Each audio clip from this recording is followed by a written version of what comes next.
Hər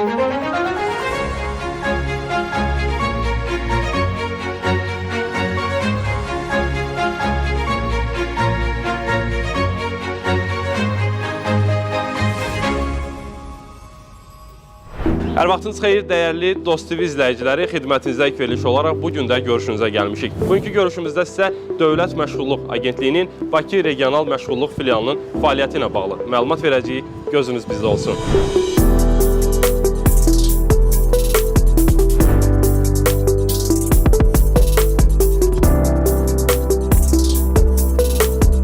Abdülhamid, xoş gördük sizi. Salam, xoş gəlmişsiniz. Necədir işlər? Sağ olun, var olun. Siz necəsiniz? Yaxşı olasınız. Təşəkkür ederim. Bakı Regional Məşğulluq Filialının fəaliyyəti ilə izləyicilərimizi tanış eləməyə gəlmişik. Xoş gəldiniz. Zəhmət olmasa çox sağ olun, təşəkkür edirik. Məlumat verərdiniz. Ümumiyyətlə, filial nə vaxtdan yaradılıb, yaradılma məqsədi nədir?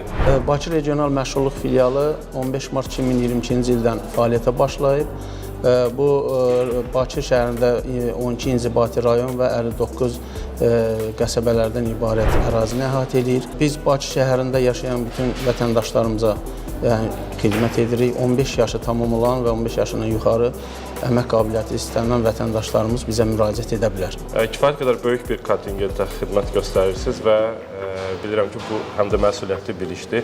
Ümumiyyətlə, bu geridə qoyduğumuz dövrdə filialın nailiyyətləri nədən ibarətdir, hansı layihələri icra eləmişsiniz, ümumiyyətlə, fəaliyyət nədən ibarətdir, bu Bakı Regional Məşğulluq Filialı hansı bölmələrdən təşkil olunub, işini necə qurur, bunlar haqqında da məlumat verərsiniz. Filialımızda 3 şöbə var. Sənədlərlə iş şöbəsi, təhlil və tərəfdaşlarla iş şöbəsi, işsiz şəxslərlə iş şöbəsi.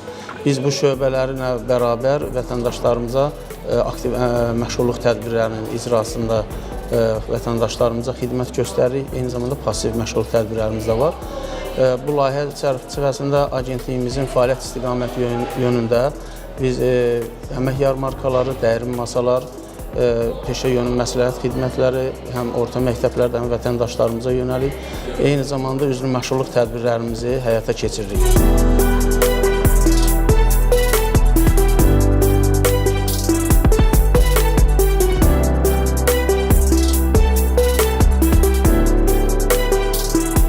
Ee, 2025-ci ildə biz əmək yarmarkaları təşkil etdik. 13 əmək yarmarkası təşkil etmişik. Bu əmək yarmarkalarının 7-si böyük, 6-sı kiçik çaplı əmək yarmarkasıdır. Qarşıda 5-də və 7-sində yəni böyük əmək yarmarkalarımız var. Demək olar ki, hər aya ən azı bir əmək yarmarkası planlaşdırılır. Əmək yarmarkalarının təşkilində əsas məqsədimiz işsiz və şaxtaran şəxslərlə işə götürənləri bir araya gətirməkdir. Burada həm işsiz və şaxtaran şəxslərin rahat işə götürənlərə əl çatanlığını təmin etmək, həm də işə götürənlərin əmək bazarının tələblərinə uyğun peşə və vərdişləri, bacarığı olan vətəndaşlarımızla onları təmin etməkdən ibarətdir. Onun xaricində biz işə götürənlərlə həm dəyirmi masalarla, həm birə-bir görüşlər təşkil edirik, onları həm ziyarət edirik, onları filialımızda görüşlərini təşkil edirik. Eyni zamanda vətəndaşlarımıza peşə yönü məsləhət xidməti veririk. Əgər karyera məsləhətçilərimiz onların əmək peşə və bacarığını üzə çıxardıqdan sonra həm işə götürənlərə təqdim edir. Əgər peşə və bacarığı olmayan vətəndaşlarımız varsa, peşə hazırlıq kurslarına cəlb edirik və bizim 175 adda peşə hazırlıq kursu məhsulumuz var ki, biz onları yetişdirib əmək bazarına qazandırırıq. Kifayət qədər böyük bir rəqəm. Bəli, bəli. Habil bəs belə deyək, iş axtaranlardan danışdıq, həm də belə deyək, işə götürənlərdən danışdıq. Ümumiyyətlə, filial iş axtaran vətəndaşları necə tapır? Ümumiyyətlə, müraciət qaydaları necədir? Siz özünüz mü gedib tapırsınız, onlar mı müraciət edirlər sizə? Bizdə yanaşma daha müasirdir. Biz işə götürənləri, biz onları axtarırıq, gedirik, ziyarət edirik, fəaliyyət istiqamətlərimizi izah edirik. Onlarla ofislərində görüşürük, onların buraya gəlmək üçün əziyyət çəkməyini gözləmirik. Amma elə olur ki, onların ofisdə görüşmə şəraiti olmadıqda bizim filialımızda şərait var, onlarda görüşləri burada da təşkil edə bilirik, onların istəyinə bağlı. Bəs vətəndaşların münasibətdə, yəni vətəndaşlar özləri gəlirlər, filiala yaxınlaşırlar, siz qeydiyyat alıb sonra onları qiymətləndirirsiniz, yoxsa? Deməli, bizə müraciət edən vətəndaşlarımız gün ərzində ortalama 180-300-ə qədər vətəndaşlarımız müraciət edir. Müraciət əsnasında biz onları qeydiyyatçılarımız, əməkdaşlarımıza yaxınlaşırlar, onların iş axtaran kimi qeydiyyata alırlar. Əgər qanunvericiliyin tələblərinə uyğunluq olsa, onlara işsiz statusu verilir və daha sonra karyera məsləhətçilərinə yönəldilir. karyera məsləhətçiləri vətəndaşlarımızı sorğuya cəlb edirlər və bu yarım saat təxminən tutur bu vaxt. 30-dan çox sual verilir. Sual verməkdən məqsəd ondan ibarətdir ki, vətəndaşlarımızın peşə və bacarığını və qabiliyyətini üzə çıxartmaqdan ibarətdir ki, onlar nəyi bacarır, hansı peşənin sahibidir və yaxud da hansı peşəni istəyir. Bir növ Qiymətləndirmə olur və oradakı bacarığa uyğun biz onların aktiv məşğulluq tədbirlərinə yönəldirik. Məsələn, işə düzəltməklə onların bacarığı varsa, əmək bacarığının tələblərinə uyğun iş sahibkarlara yönəldirik, işə götürənlərə yönəldirik, göndəriş veririk. Əgər onların peşə və bacarığı istəyi var, amma bacarığı yoxsa biz peşə hazırlıq kurslarına cəlb edərək onların yetişdirilməsi üçün iş aparırıq. Şəxsi biznesini qurmaq istəyənlərə də yenə orada hansı sahəni onlar bacarırsa o sahə üzrə qeydiyyat alıb növbəliyə yazırıq. Daha sonra aktivlərlə təmin edirik ki, onlar daha sonra öz biznesini, kiçik biznesini qura bilirlər.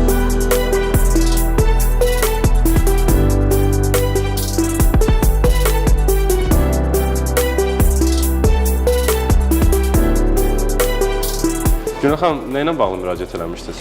Mən bakalavr və magistr təhsilini bitirmişəm fizika ixtisası üzrə. Onun üzərindən iş axtarıram. Hal-hazırda müraciət etmişdim, vakansiyalarla maraqlandım. Bundan əlavə peşə kurslarıyla da maraqlandım və peşə kurslarına yönləndirilmişəm. Belə deyək də, peşə kurslarını bitirib birbaşa işə başlamaq məsələsi məqsədə uyğundur. Çünki bəzən özümüz müraciət etdiyimiz halda 3 ay təcrübə, 2 ay təcrübə ödənişsiz olaraq biz işləyirik. Ondan sonra əmək müqaviləsi bağlanır. Ancaq burada təqdim olunan vakansiyalar, yəni peşə kurslarından sonra təqdim olunan vakansiyalar artıq demək olar ki, birbaşa əmək müqaviləsi bağlanır. Vətəndaşlarımız Bakı Regional Məşğulluq Filialına yaxınlaşdıqda ilk olaraq işsiz şəxslərlə iş şöbəsinə yaxınlaşırlar. Buradakı əməkdaşlar isə onlara, belə deyək, ilkin xidmətləri göstərirlər. Salam, xoş gördük. Salam, xoş gəlmisiniz.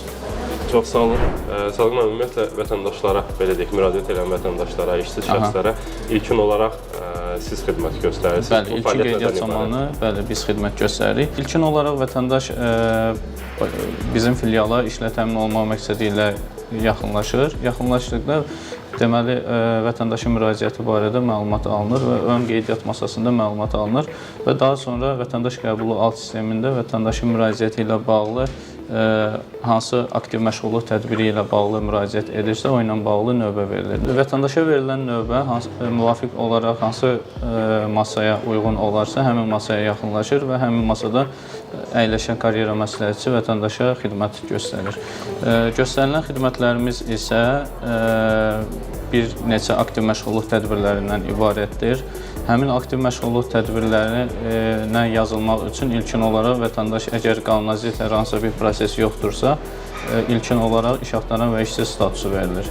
İşsiz statusun verilməsi zamanı vətəndaşın şəxsi anketi yenilənir, şəxsi əlaqə nömrəsi, faktiki yaşayış ünvanı və digər hallar qeydiyyata alınır və ondan əlavə vətəndaşla bağlı hər hansısa qeyri bir problem yoxdursa, məsələn 15 yaşdan kiçik deyilsə və yaxud da aktiv əmək müqaviləsi yoxdursa, aktiv öyrəni yoxdursa, əyani tələbə deyilsə və digər bu kimi qanunavizə hallar yoxdursa, yerindəcə işsiz statusu verərək fərdi məşğulluq proqramından tərtib olunması, məşğulluq imkanlarının qiymətləndirilməsi məqsədi ilə müvafiq karyera məsləhətçisinə yönləndirilir.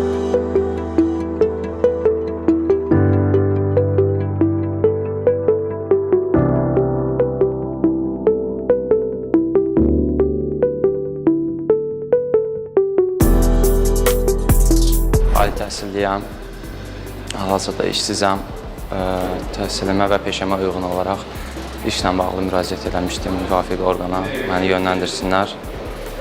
Hal-hazırda bununla bağlı buradayım. İşsiz və iş axtaran torpaq payı olan vətəndaş karyera məsləhətçisinə yaxınlaşır və onun məşğulluq imkanları qiymətləndirilir. Məşğulluq imkanları qiymətləndirilən zaman burada qiymətləndirmə sualları əsasən 3 meyar üzrə tərtib edilmişdir. Birinci meyar vətəndaşın sosial-demoqrafik göstəriciləri nəzərə alan bir meyardır və suallarımız bununla bağlı olur.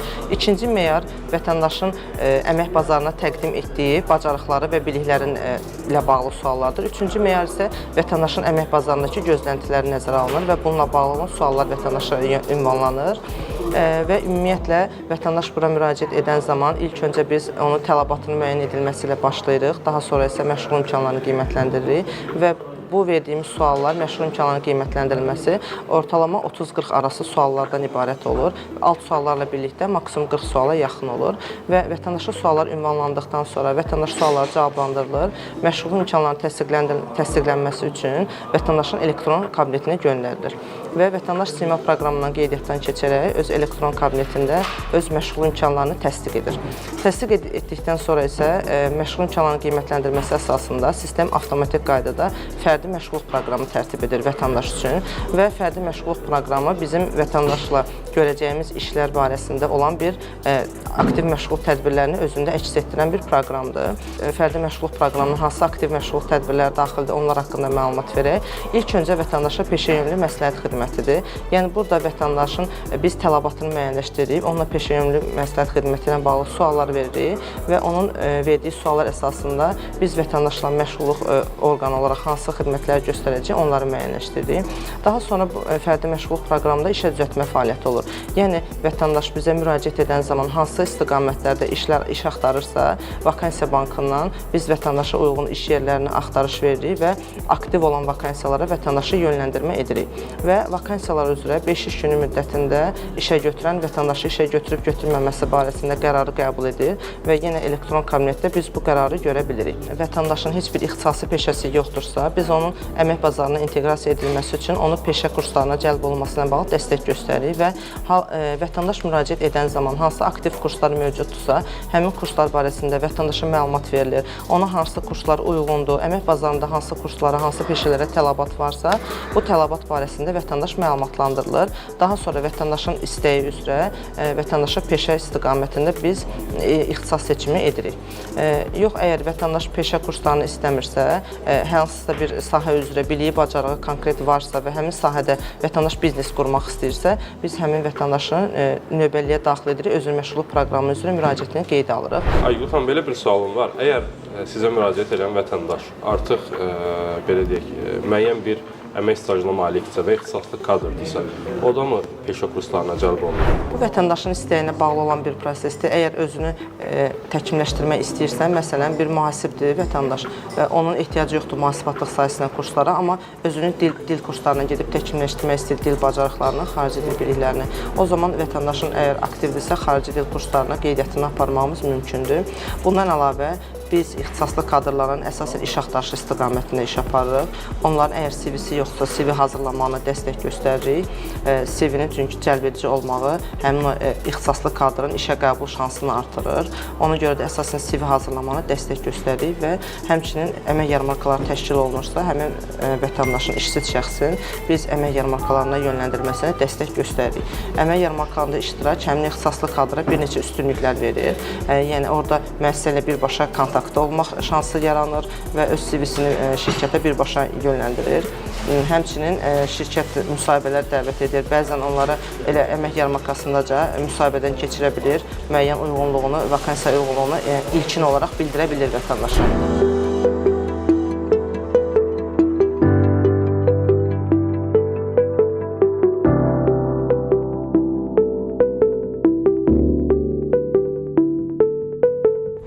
Bakı Regional Məşğulluq Filialına gün ərzində təxminən 180-300-ə yaxın arasında bir vətəndaş müraciəti daxil olur və bu vətəndaşların müraciətlərini də burada fəaliyyət göstərən 50-yə yaxın karyera məsləhətçisi cavablandırır və müvafiq tövsiyələrini verirlər.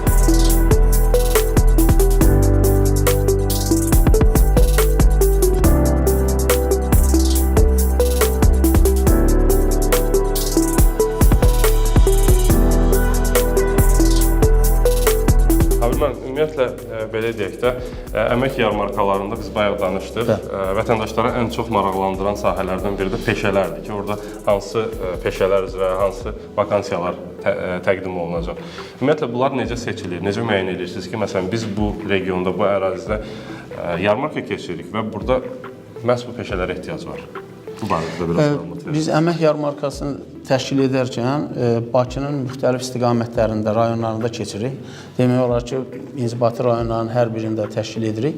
Hansı rayonda təşkil ediriksə, o rayonun spesifik ağırlığına uyğun peşə və ixtisaslara olan tələbə uyğun vətəndaşlarımızı həm cəlb edirik, həm də o sahədə fəaliyyət göstərən sahibkarları biz o yarmarkaya dəvət edirik. Yəni bəzən olur ki, kənardan da dəvət etdiyimiz olur. Məsələn, tutalım sənaye ağırlıqlı bir bölgədə yarmarka təşkil etdiyimiz zaman sənayeyə tələbinə uyğun peşə və bacarığı olan vətəndaşlarımızı dəvət edirik. O sahəyə uyğun digər bölgələrdəki sahibkarları, işə götürənləri dəvət edirik. Axırıncı dəfə bizim Texniki Universitetdə əmək yarmarkamız oldu, böyük əmək yarmarkamız. Orada demək olar ki, 90-dan çox işə götürən iştirak etdi. Burada universitetin məzunları, bu ilki məzunları və daha əvvəlki məzunlarının ixtisaslarına uyğun işə götürənləri həm dəvət etdik, həm də ətrafda yaşayan həmin spesifik peşələrə uyğun sahəsi, bacarığı olan işçi və şaxtaranları dəvət etdik. Çox gözəl yarmarkamız oldu. Bizim növbəti yarmarkamız, əmək yarmarkamız İqtisad Universitetində olacaq. Məsələn, orada iqtisad məzunlarının bütün sahələrə əlçatanlığı olduğu üçün artıq daha geniş yarmarka düşünürük. Həm sənaye sahəsi, istehsal, xidmət, kənd təsərrüfatı, istənilən sahə üzrə orada mütəxəssislər yetişdiyi üçün artıq daha geniş işçi və şaxtaranları cəlb edəcək, həm məzunları, həm əvvəlki məzunları. Belə başa düşdüm ki, Habil müəllim, bir sözlə biz vakansiyaları, peşələri vətəndaşların ünvanına aparırıq əmək yarmarkaları vasitəsilə və xüsusilə də tələbələrin bu işə cəlb olunması da yəni əlbəttə ki, xüsusi əhəmiyyətə malikdir. Çünki artıq onlar məzun olurlar və həyata yeni addımlarını atırlar, bu belə deyək də əmək baxımından. Ümumiyyətlə, filialın növbəti hədəfləri nədən ibarətdir? Nələri hədəfləyirsiniz? Biz həm növbəti daha böyük əmək yarmarkaları, aktiv məşğul tədbirlər çərçivəsində təşkil edəcəyik. Gələcək hədəflərimiz ondan ibarətdir ki, biz Bakı şəhərində işsiz vətəndaşlarımızın daha əksəriyyətini işlə təmin etməkdir hədəfimiz.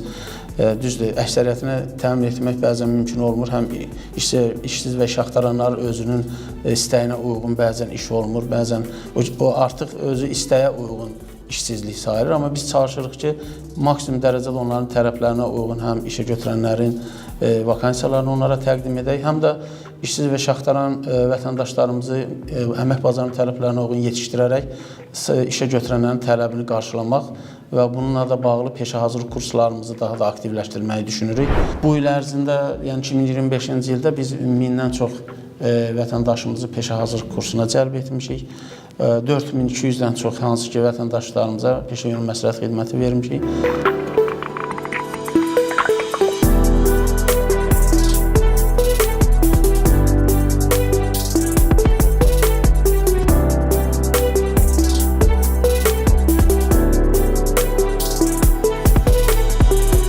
Təhlil və tərəfdaşlarla iş şöbəsi olaraq gündəlik əsasda gördüyümüz işin əsas hissəsi müəssisələr ilə əlaqələrin qurulmasıdır. Bu əlaqələr iki formatdakı həyata keçirilir, zənglər vasitəsilə və görüşlər keçirilmə vasitəsilə və biz gündəlik əsasda keçirdiyimiz görüşləri və zəngləri əmasda sosial tərəfdaşlar reyestrində portfel üzrə hərəkətli edərək görülən işləri orada qeydiyyatına aparırıq. Eyni zamanda agentliyimizin fəaliyyət istiqaməti və aktiv layihələr haqqında işə götürənlərə ayda minimum 2-3 dəfə təşkil edilən dəyirmi masalar vasitəsilə də məlumat ötürürük. Bununla belə biz Bakı üzrə keçirilən əmək yarmarkalarının təşkil edilməsində və digər tədbirlərin təşkil edilməsində də bununla da məşğul oluruq. Keçirilən görüşlərdə Dövlət Məşğul Agentliyinin fəaliyyət istiqamətləri, eyni zamanda layihələr haqqında, xüsusən də müəssisələrə şamil edilən kvota öhdəliyi haqqında ətraflı məlumat verilir. Rübli olaraq kvota öhdəliyi haqqında məlumat xarakterli şirkətlərə meyllər göndərilir. Həmçinin də keçirilən dəyirmi masalarda da vakansiya bankı, kvota öhdəliyi və digər müəssisələrin üzərinə şamil edilən hüquqi öhdəliklər haqqında məlumat verilir. Elə peşə kurslarından danışmışkən, ümumiyyətlə bu müddət nə qədər bir dövrə əhatə edir? Yəni bir vətəndaşın peşə kurslarını keçməsi üçün. Bəzi sahələr var ki, qısa müddətli olur, 1 ay, 3 ay, bəziləri var ki, 6 ay müddətinə biz onları öyrətməliyik. Kurs müddətinə biz onlara minimum əmək haqqı qədər təqaüd ödəyirik. Eyni zamanda kurs keçən müəllimlərə həm maaş ödənilir. Bu peşə kursları sadəcə bizim peşə hazırlıq mərkəzlərində deyil, eyni zamanda müəssisələrin özündə təşkil edirik ki, onlar öz siyasətini daha yaxşı öyrətsinlər vətəndaşlarımıza. Məzun olduqdan sonra onları sertifikatına təmin edirik, hansı ki, dünyada tanınan sertifikatdır və artıq vətəndaşlarımız əmək bazarında öz aktivliyini, öz işə tapmaq üçün rahatlığı təmin edə bilirlər o sertifikat sayəsində. Biz universitetlər olaraq da, ümumiyyətlə peşə kursu olaraq da çalışırıq ki, sadəcə diplom yox, eyni zamanda əmək bazarının tələblərinə uyğun keyfiyyətlərdə vətəndaşlarımızı yetişdirək, yəni bacarıqlar əldə etsinlər. O çox önəmlidir. Bacarıq olmadıqdan sonra sənədin də önəmi olmur. O baxımdan çalışırıq real bazardakı tələblər qarşılansın. Onun üçün də peşə hazırlıq kurslarımız Azərbaycan üzrə fəaliyyət göstərir. Bakıda da bir mərkəzimiz var.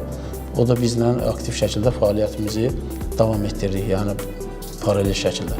Yəni, belə deyək də, o möhkəm zəmin hazırlanır ki, bir vətəndaş artıq bu sahədə peşəkar bir kadra çevrilsin.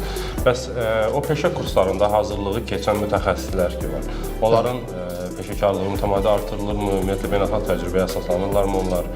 Onunla bağlı məlumat istəyirəm. Bizdə işsiz şəxslərin hansı ki, peşə kursuna cəlb olunması prosesi gedir. Bu proses həm müəssisədə olduğu üçün onlar birbaşa praktikanı öyrənirlər, amma müəssisələ ehtiyac yarandıqda o müəssisələrin özləri o vətəndaşlarımızı hansı ki, gələcəkdə işə cəlb etdikdən sonra da əlavə kurslara və yetişməsi üçün digər ölkələrə belə göndərə bilirlər. Bizim o layihələrdə də dəstəyimiz olur, amma əsas fəaliyyətimiz ilkin olaraq onların dayanıqlı məşğulluğunu təmin etməkdir və onun üçün də peşələrə, real peşələrə yiyələnməsini təmin etməkdən ibarətdir. Daha sonraki etabı artıq işə götürən özü icra edir. Biz də lazım olsa dəstək veririk onların seçimində, təmin olunmasında. Bizim işçi və işə şəxs bazamız var ki, işə götürənlərin istənilən sahə üzrə peşə və bacarığa sahib vətəndaşlarımızı biz onlara təqdim edə bilirik. Onların tərəflərini də qarşılaya bilirik.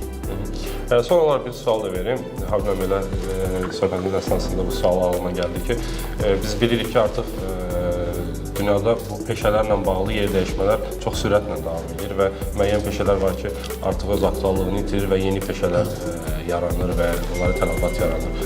Bu sahədə, yəni bunlar ümumiyyətlə nəzərə alınırmı sizin fəaliyyətinizdə? Suala görə təşəkkür edirəm. Artıq müasir dövrdə peşələr çevik şəkildə dəyişir və yeni peşələr meydana gəlir. Bizim Dövlət Məşğulluq Agentliyi də yeni müasir peşələrlə bağlı öz fəaliyyətini davam etdirir. Məsələn, ən son Azərbaycanda günəş elektrik stansiya, günəş panelləri ilə bağlı böyük layihələr icra olunur ki, biz onunla da bağlı daha 2 il əvvəldən o sahəyə uyğun, peşə və bacarığa uyğun vətəndaşlarımızın təhsilini, yetişdirilməsini təmin etməyə çalışmışıq və bugün bazarda ehtiyac yaranır. Biz görürük ki, o sahədə də xidmətlərimiz var. Eyni zamanda müasir peşə və bacarığı, müasir peşə və sonradan yaranan peşələrə uyğun da bizim peşə hazırlıq kurslarında fəaliyyətimiz var ki, onların da ehtiyacını qarşılayırıq.